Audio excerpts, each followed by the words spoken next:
All right, with week 7, welcome. And as promised, I'm going to give you that tip that I used to try to think about when I would be riding inside and I would want to get myself over the hump, or sometimes even when I was outside and I wanted to mentally break things up as well too. Living in Illinois, we definitely had wind, but we didn't have climbs. So we had to kind of think of things other than cornfields in order to spice things up a little bit. So here's what I know. I know that 5, 4, 3, 2, 1 equals 15. So I know 4, 3, 2, 1 equals 10. So if I know those two things, I know that if I play around with any combination of those or repeats around those are either 10 minutes or 15 minutes of intervals.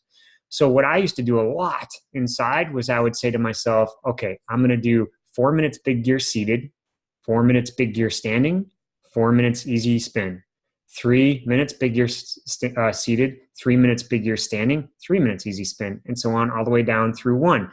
I knew that that would give me 30 minutes because it's 4, 3, 2, 1, essentially 3 times. If I started that at 5, it would be 3, 15 minutes. That's so 45 minutes. And you can kind of do the math. If you start at 6, it's 21 minutes, and so on and so on.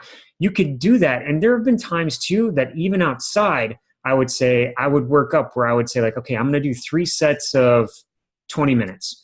And I'm going to do 10 minutes without sitting down. So I'm going to put it in my biggest gear, whether I'm on flat or going uphill. It's a little hard to stand up going downhill, but you get the point. I would just do 10 minutes of aerobic standing.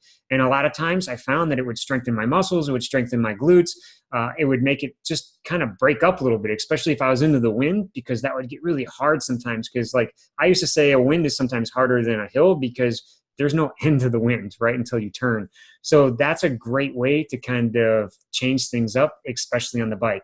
On the run, you'll start to see now that you have more longer type runs happening. So you have an hour run, you have an hour and a half run. A lot of the short stuff is going away because you are building that base right now. And that is something that you can find some hills or some trail running. A lot of times too, I would like to just go out and listen to my breathing. And as long as your breathing remains, I usually have my athletes really pay attention to their breathing patterns to reference their zones as well too. But for example, if you can take 3 steps to breathe in and 3 steps to breathe out, you're usually very aerobic. And go ahead, go off road. Do something that's a little unconventional. Give your body a little bit of a change without necessarily changing the effect of the workout.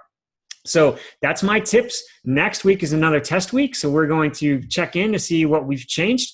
And we will go from there. And again, next week's test week, it's just a test, right? So sometimes it's only 3 weeks. You won't see major changes, but it's all plotting on the course. Or you might see great changes. If this is something that you're new to, you might be moving the needle a lot.